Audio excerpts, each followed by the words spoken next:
Good evening, viewers. How are you all? I hope you are doing well. So today I have come here with a new grammar concept that is called adverb. Okay.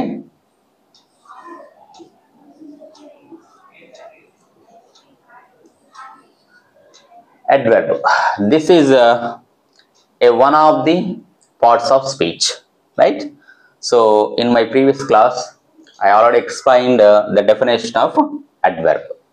So what is meant by adverb? అసలు adverb అంటే ఏంటి? మనం గతంలో చూసాం, noun అంటే నామవాచకం అని, pronoun అంటే సర్వనామం అని, సో వెబ్ అంటే క్రియ అని, రైట్? అడ్జెక్టివ్ అంటే విశేషణం అని. సో ఈరోజు అడ్వర్బ్ అంటే క్రియా విశేషణం. క్రియా విశేషణం అంటే నామవాచకాలు, నౌన్స్ అన్ని కూడా మనుషుల యొక్క పేర్లు, జంతువుల యొక్క పేర్లు, వస్తువుల యొక్క పేర్లు తెలియజేస్తాయి. సో ఆ విధంగా ఒక్కో దానికి ఒక డెఫినేషన్ ఉంది. సో వెబ్ అంటే క్రియ, పనులను తెలియజేసేదాన్ని మనం ఇంగ్లీష్లో వెబ్ అంటాము, రైట్? సో గుణాన్ని తెలియజేసేదాన్ని అడ్జెక్టివ్ అంటాము. సో అలాగే అడ్వర్బ్ అంటే పని, క్రియా విశేషణం.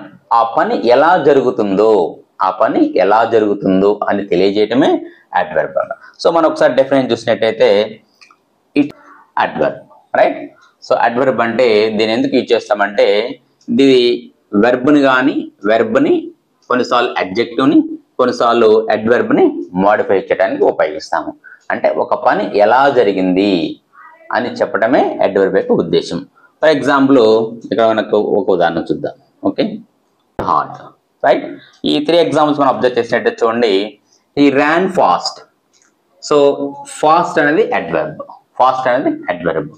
ర్యాన్ అనేది ఏంటిది ఇక్కడ? ర్యాన్ అనేది verb.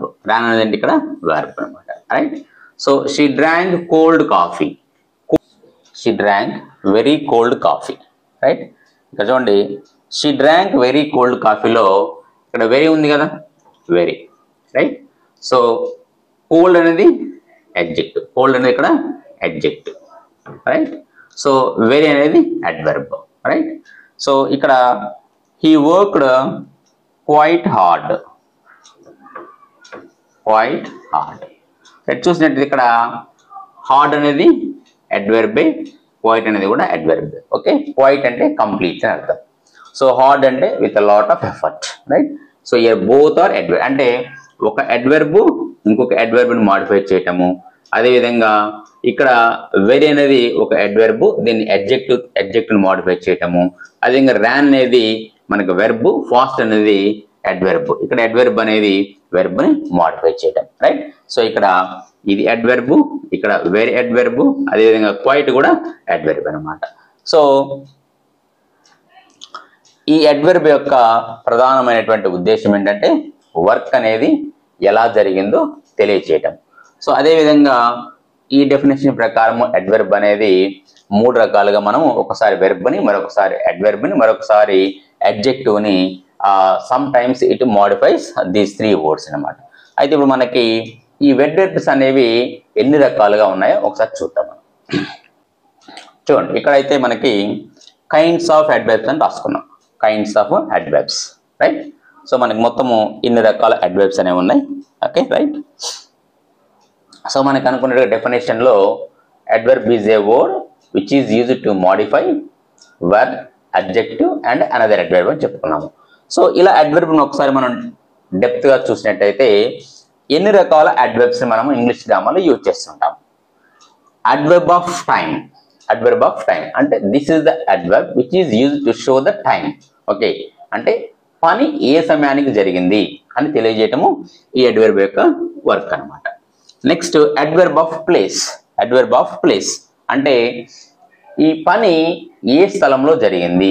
ఓకే, స్థలాల్ని అంటే మనం ఎక్కడైతే ఆ ప్లేస్ మెన్షన్ చేస్తాడో ఆ ప్లేస్ గురించి, ఆ పని ఏ ప్లేస్ లో జరిగిందో తెలియజేస్తే so that is called adverb of place అని చెప్పుకుంటున్నాం, right? Next adverb of manner. అంటే మేనర్ అంటే ఇక్కడ మనం ఎలా చేసాం ఆ పనిని. Okay, so how the work is done అంటే మన ద్వారా ఆ పని ఎలా జరిగింది. ఓకే, సో దీన్ని మేనర్ అంటాం అనమాట. అదేవిధంగా అడ్వర్బ్ ఆఫ్ ఫ్రీక్వెన్సీ.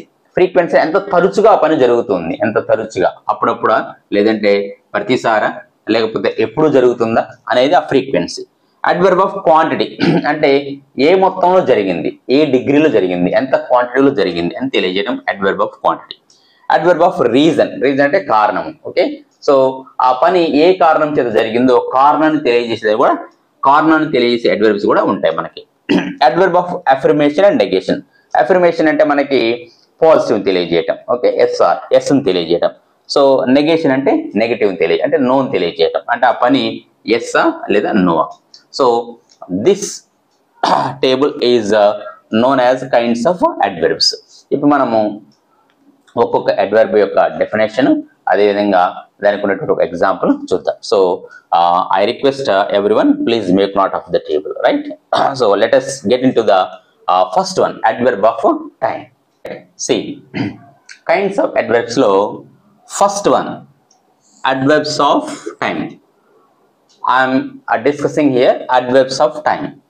అంటే సమయాన్ని తెలియజేసేదాన్ని, అంటే సమయాన్ని తెలియజేసేటువంటి అడ్వర్బ్స్ అనేవి ఉంటాయి ఇక్కడ.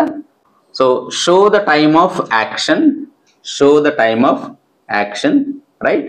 అంటే ఇక్కడ చూడండి, show the time of action, show the time of action అంటే పని యొక్క సమయాన్ని తెలియచేయటం. Show the time of action అంటే పని యొక్క సమయాన్ని తెలియచేయటం. సో ఆ పని యొక్క సమయాన్ని తెలియచేటప్పుడు అక్కడ ఉన్న సమయాన్ని మనము అడ్వర్బ్స్ ఆఫ్ టైమ్ అని చెప్పుకుంటాం, అడ్వర్బ్స్ ఆఫ్ టైం. సో ఇక్కడ మరి ఆ వర్డ్స్ చూస్తున్నాం ఇక్కడ, వీటినే అడ్వర్బ్స్ అంటాం మనం. Words like today, soon, right? Today అంటే ఈ రోజు, సూన్ అంటే తొందరగా అని అర్థం, నౌ అంటే ఇప్పుడు, దెన్ అంటే అప్పుడు, బిఫోర్ అంటే ముందు, లేట్లీ, ఓకే, లేట్లీ లేటుగా, రైట్? సో ఎగో అంటే క్రితం, క్రితం అని అర్థం తెలుగులో. ఫార్మర్లీ, ఓకే, ఫార్మర్లీ అంటే ఇప్పుడు కాదు, గతంలో అని అర్థం. సిన్స్, సిన్స్, సిన్స్ అంటే ముందు, ఎప్పటి నుంచో, ఓకే, క్రితం నుంచి అనేటువంటి అర్థాన్ని ఇస్తాడు. సో ఇలా మనకి కొన్ని ఈ ఎగ్జాంపుల్స్ చూసినట్టయితే దీంట్లో I have seen her before, I have seen her before, right? ఇక్కడ చూడండి, before, I have seen her before, ఆమెను నేను ముందే చూశాను అనే అర్థంలో వాడుతున్నాం. సో ఇక్కడ బిఫోర్ అనేది ఏంటి? Adverb, adverb. సో ఇక్కడ సీన్ ఉంది కదా, వర్బ్. సో ఈ యొక్క పని యొక్క సమయాన్ని చూపిస్తుంది కాబట్టి ఈ బిఫోర్ అనే దాన్ని మనం ఏమంటామంట? అడ్వర్బ్ ఆఫ్ టైం అని చెప్తాం, adverb of time, right? So ఎక్కడైనా బిఫోర్ మనకు కనిపించిందంటే దాన్ని అడ్వర్బ్ ఆఫ్ టైం కింద ట్రీట్ చేయాలి. So John formerly lived in America, ఇక్కడ ఫార్మర్లీ అని ఉంది, ఫార్మర్లీ, ఓకే. సో జాన్ ఎక్కడ నివసించేవాడట గతంలో అంటే ముందు, ఫార్మర్లీ అంటే ముందు అంటే గతంలో అర్థం. అక్కడ John formerly lived in America, అమెరికాలో నివసించేవాట జాన్. సో ఈ ఫార్మర్లీ అనేది మనము అడ్వర్బ్ కింద తీసుకుంటాం, అంటే అడ్వర్బ్ ఆఫ్ టైం కింద మనం ట్రీట్ చేస్తాం. They arrived here soon, arrived అంటే రీచ్ అవ్వటం, చేరుకోవటం, వారు ఇక్కడికి చాలా త్వరగా చేరుకున్నారు. సూన్ అంటే త్వరగా, సూన్ అంటే త్వరగా, త్వరగా అంటే ఒక సమయం కాబట్టి సో ఈ సూన్ అనే వర్డ్ మనము అడ్వర్బ్ ఆఫ్ టైం కింద తీసుకుంటాము. Arrived here, so she has not completed the task at. ఇక్కడ చూడండి, ఎట్, ఎట్ అంటే ఇంకను, ఇంకను అనేటువంటి సమయాన్ని సూచిస్తుంది, ఇంకా, ఇంకను. So she has not completed the task at. ఈ ఎట్ అనే వర్డ్ మనము అడ్వర్బ్ ఆఫ్ టైం కింద తీసుకుంటాం, రైట్? సో ఈ విధంగా ఇక్కడ ఉన్న వర్డ్స్ మొత్తం కూడా మనము అడ్వర్బ్స్ కింద మనము టైమ్ ఆఫ్ అడ్వర్బ్ కింద తీసుకుంటాం అనమాట, adverb of time, right? So I have seen her before, John formerly lived in America, ఇక్కడ బిఫోర్ అనే వర్డ్ ఫార్మర్లీ, సో సూన్ అనే వర్డ్, ఎట్ అనే వర్డ్, ఇవన్నీ కూడా మనకి అడ్వర్బ్ ఆఫ్ టైం కింద తీసుకుంటాం. సో మరికొన్ని ఎగ్జాంపుల్ ఇప్పుడు చూద్దాం. So some of the examples of adverb of time ఇక్కడ మనం చూద్దాం. So they have done it today, they have done it today, వారు దాన్ని ఈరోజు చేశారు. ఓకే, టుడే అనేది సమయం, టుడే అనేది సమయం అంటే టైం, ఇది టుడే అనేది అడ్వర్బ్, అంటే అడ్వర్బ్స్ ఆఫ్ టైం కింద మనం టుడేని తీసుకుంటాం. యు ఆర్ గోయింగ్ నౌ, ఇప్పుడు నువ్వు వెళ్తున్నావు, ఓకే. సో నవ్ అంటే ఇప్పుడు, ఇప్పుడు అంటే ఒక సమయము. It is also treated as an adverb. So I reached a few minutes ago, I reached a few minutes ago, okay. So ఇక్కడ ఎగో అని ఉంది కదా, ఎగో అంటే కొన్ని నిమిషాల క్రితమే నేను చేరుకున్నాను, కొన్ని నిమిషాల క్రితమే నేను చేరుకున్నాను. అక్కడ ఈ క్రితమే, ఈ ఎగో అనే వర్డ్ని మనము అడ్వర్బ్ ఆఫ్ టైం కింద తీసుకుంటాము. He received a letter lately. ఇక్కడ చూడండి, లేట్లీ లేటుగా, ఆలస్యంగా. లేట్లీ అంటే ఆలస్యంగా, ఆలస్యం అనేది కూడా ఒక సమయమే కాబట్టి సో దీన్ని మనము అడ్వర్బ్ ఆఫ్ టైం కింద తీసుకుంటున్నాము. ఈ received a letter lately. So ఈ విధంగా మనకి అడ్వర్బ్స్ ఆఫ్ టైం అనేవి ఏదైతే పని జరిగినప్పుడు ఆ పని ఏ సమయానికి జరిగిందో ఆ సమయం ఏంటో అంటే it shows the time of action. Okay, so ఆ యాక్షన్ యొక్క సమయాన్ని తెలియజేసే వాటిని కూడా మనం ఏమంటామంటే అడ్వర్బ్స్ ఆఫ్ టైం కింద ట్రీట్ చేస్తాము. So I hope you understand the concept of adverbs of time. ఇక్కడ మీరు రాసినటువంటి సెంటెన్స్ లో ఎక్కడైతే ఏ వర్డ్స్ అయితే అడ్వర్బ్ అని తెలియజేస్తా, ఆ అడ్వర్బ్స్ కూడా సమయాన్ని తెలియజేసే అడ్వర్బ్స్ ఏవైతే ఉన్నాయో వాటిని అక్కడ అండర్లైన్ చేశాను. మీరు చక్కగా వాటిని నోట్స్ రాసుకొని అలాంటి వర్డ్స్ వచ్చినప్పుడల్లా అవి అడ్వర్బ్ ఆఫ్ టైమ్ గా మీరు గుర్తుపెట్టుకోవాలి. అదేవిధంగా you try to make more and more sentences using with these adverbs. Only then you can remember many more sentences on your own. కాబట్టి మీరు చక్కగా వీటిని అడ్వర్బ్స్ ని క్లియర్ గా రాసేసుకొని కొత్తగా సెంటెన్స్ క్రియేట్ చేయడానికి ప్రయత్నం చేయండి. Okay, so let us get into one more type of adverb. Right, ఇప్పుడు మనము సెకండ్ అడ్వర్బ్ ఉంది ఇక్కడ, adverb of place. Adverb of place simple, దాని డెఫినేషన్ ఏంటంటే show the place of work. The place of work అంటే ఇంతకుముందేమో how the action అంటే the time of action, it shows the time of action చెప్పుకున్నాము. So అదేమో సమయాన్ని, పని యొక్క సమయాన్ని చూపించేది, ఇక్కడేమో పని యొక్క స్థలాన్ని చూపించేది, ప్లేస్ అనమాట. So show the place of work. Right, ఇక్కడ వర్క్ అంటే నథింగ్ బట్ ఏంటి, క్రియ కదా, పని. సో ఆ పని ఏ ప్లేస్ లో జరిగింది, ప్లేస్ ఆఫ్ వర్క్ అని తెలియజేసేది మనం అడ్వర్బ్స్ ఆఫ్ ప్లేస్ అని చెప్పుకుంటున్నాము. చూడండి, దే లివ్ హియర్, వారు ఇక్కడ నివసిస్తారు. దే లివ్ హియర్, వారు ఇక్కడ నివసిస్తారు. సో దే అంటే వారు, లివ్ అంటే నివసించడము, హియర్ అంటే ఇక్కడ. దే లివ్ హియర్, వారు ఇక్కడ నివసిస్తారు.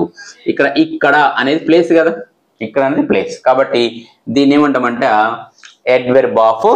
అడ్వర్బ్స్ ఆఫ్ ప్లేస్ అని చెప్తున్నాం. Right, so he looked down, అతను కిందకు చూశాడు, అతను కిందకు చూశాడు. డౌన్ అంటే కిందకి. సో కిందకి అనేది ప్లేస్ అన్నమాట, దాన్ని అడ్వర్బ్ ఆఫ్ ప్లేస్ కింద ట్రీట్ చేస్తున్నాం. అదేవిధంగా స్టాండ్ దేర్, ఒక కమాండ్ ఇస్తున్నాం, ఒక ఇన్స్ట్రక్షన్ ఇస్తున్నాం. స్టాండ్ దేర్, అక్కడ నిలబడు అంటున్నాం. అక్కడ, ఓకే, అక్కడ, ఇక్కడ, అక్కడ, ఈ రెండు కూడా మనకి అడ్వర్బ్ ఆఫ్ ప్లేస్ కింద తీసుకుంటాము.